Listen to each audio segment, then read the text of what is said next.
Assalamualaikum warahmatullahi wabarakatuh. Halo Sobat Latsar, selamat datang di Pasar, podcast anak Latsar.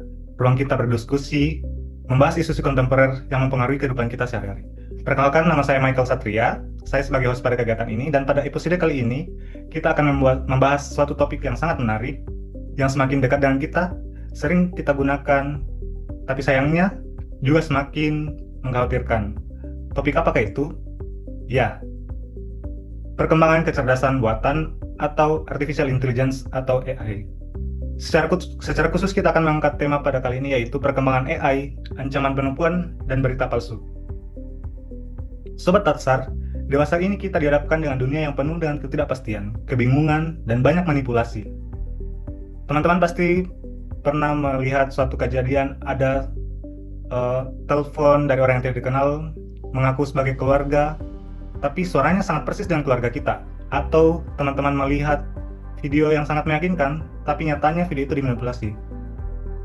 Teman-teman sekalian, perkembangan AI bikin teknologi semakin canggih, tapi juga bikin penipuan dan berita palsu semakin masif dan rapi. Sobat Latsar, beberapa menit ke depan kita akan mengupas tuntas isu ini bersama dengan narasumber-narasumber hebat. Bersama saya sudah ada 3 narasumber. Yang pertama ada Kak Fari. Halo Kak Fari, bagaimana kabarnya Kak? Halo, kabar saya baik. Yang kedua ada narasumber Kak Rahmi. Halo Kak Rahmi, sehat Kak? Halo Kak, Alhamdulillah sehat. Dan narasumber ketiga ada Kak Devi. Halo Kak Devi. Halo Kak.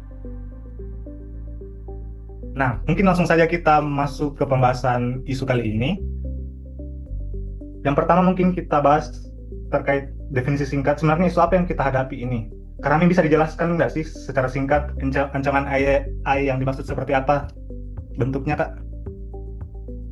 Oke, mengenai ancaman AI ya, di era sekarang ini AI itu memudahkan orang untuk membuat konten dan identitas palsu yang sangat meyakinkan. Jadi bentuknya itu teksnya rapi, gambar kita bisa diedit, pembuatan deepfake video, sampai-sampai voice cloning itu bisa meniru suara kita. Karena AI ini penggunaannya cepat dan murah sehingga konten palsu itu bisa diproduksi dengan banyak sekaligus dan sangat terlihat profesional. Mungkin itu ya Kak?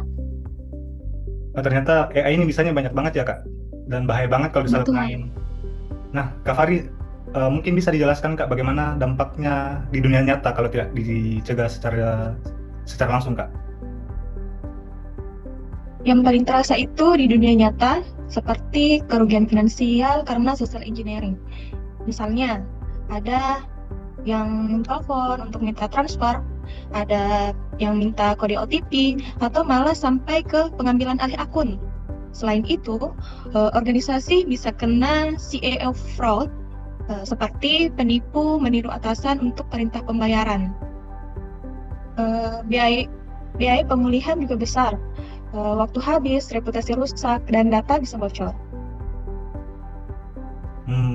Banyak juga ya dampaknya di dunia nyata Kak. Nah, kalau dari sisi informasi publiknya Kak Devi, mungkin bisa dijelaskan Kak bagaimana dampaknya Kak? Ya, kalau dari sisi informasi publik, dampaknya itu tentunya ke kepercayaan orang. Jadi sekarang kan banyak yang menjadi ragu sama berita, bahkan sama bukti audio maupun video. Karena banyak yang berpikir ini betul atau tidak beritanya. Nah, dari situ bisa muncul polarisasi. Orang gampang panik sampai konflik sosial, apalagi kalau hoaxnya itu memainkan emosi dan cepat viral. Oke Kak. Nah, sekarang kita berbicara tentang penyebab nih Kak. Kenapa sih penipuan dan berita palsu semakin subur? Mungkin Kak Rami dari teknologi dulu. Kenapa jadi makin gampang Kak Rami? Kenapa makin gampang? Karena barrier to entry-nya itu turun ya. Jadi tools AI itu sangat mudah dipakai, hasilnya juga sangat bagus, dan bisa otomatis dibuat dalam skala yang besar. Nah, AI ini juga bisa memoles pesan agar terasa personal dan sangat meyakinkan. Oke Kak.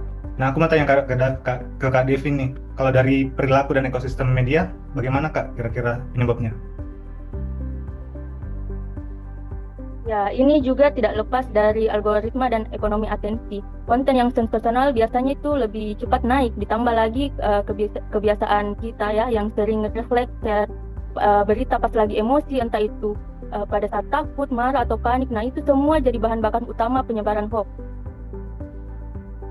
Oke Kak. Nah, Kak Fari, kalau dari sisi keamanan bagaimana Kak? Dari sisi keamanan itu masih terdapat banyak celah. Contohnya, masih banyaknya orang yang menggunakan password lemah gitu. Eh, Salah satu ciri-ciri password yang kuat itu yaitu mengandung huruf besar, huruf kecil, angka maupun simbol yang unik. Eh, Belum adanya juga verifikasi dua faktor dan masih banyak orang-orang di luar sana yang mudah memberikan kode OTP. Proses verifikasi transaksi di beberapa tempat juga belum ketat, sehingga penipu gampang masuk. Oke Kak. Nah, Sobat Latsar, kita sudah berbicara tadi tentang bentuk-bentuk ancamannya, kita sudah juga berbicara tentang penyebabnya. Nah, mungkin kita masuk ke bicara tentang solusinya. Bagaimana kemudian kita mencegah supaya kita bisa memotong rantai penyebaran berita yang tidak benar ini, teman-teman. Nah, mungkin yang pertama kita bahas dari sisi kebijakan dan platform.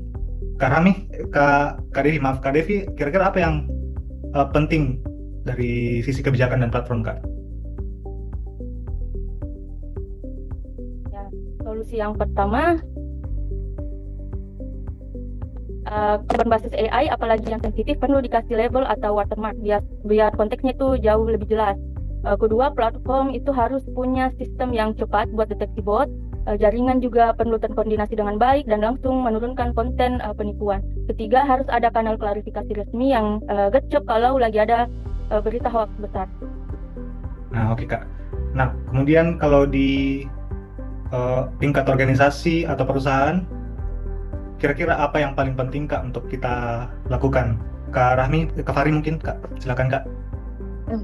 Setiap organisasi atau perusahaan wajib punya aturan verifikasi dua kanal untuk permintaan uang ataupun dana.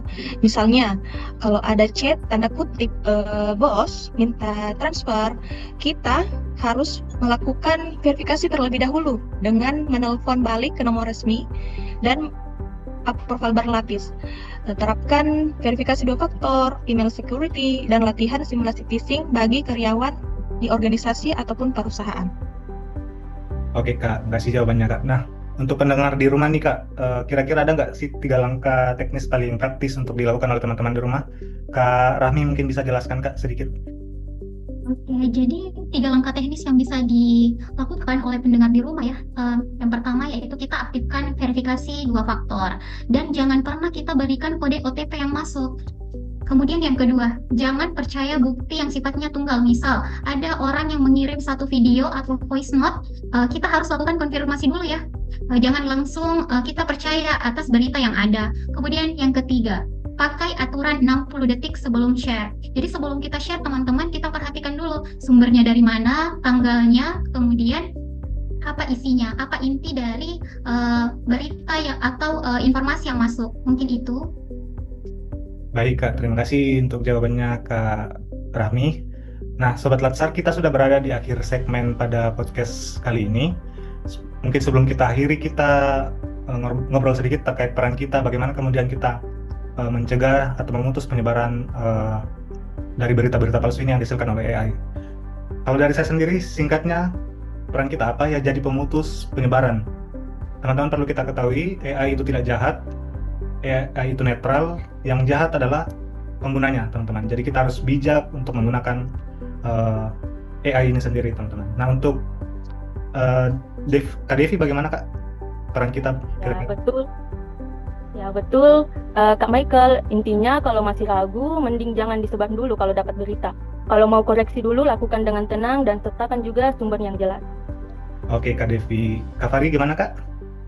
Ya. Dan kalau ada permintaan uang mendadak, ingat selalu verifikasi lewat kanal kedua. Oke, siap. Kak Rami. Oke, jadi yang dapat kita lakukan misalnya itu biasakan skeptis pada pesan yang terlalu urgent atau terlalu rapi. Kita harus cek dulu sumbernya.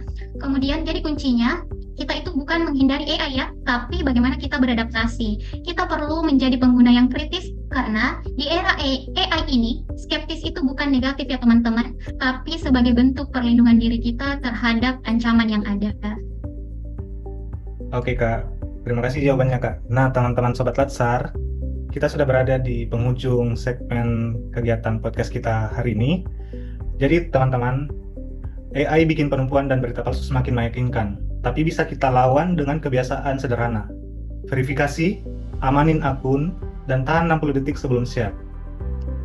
Saya mengucapkan terima kasih untuk Kak Fari, Kak Rahmi, Kak Devi karena sudah menjadi narasumber pada podcast kali ini, podcast Pasar. Terima kasih banyak atas ilmunya kakak. Dan saya sebagai host, saya Michael Satria. Izin pamit undur diri, sampai ketemu di episode podcast Pasar selanjutnya. Bye.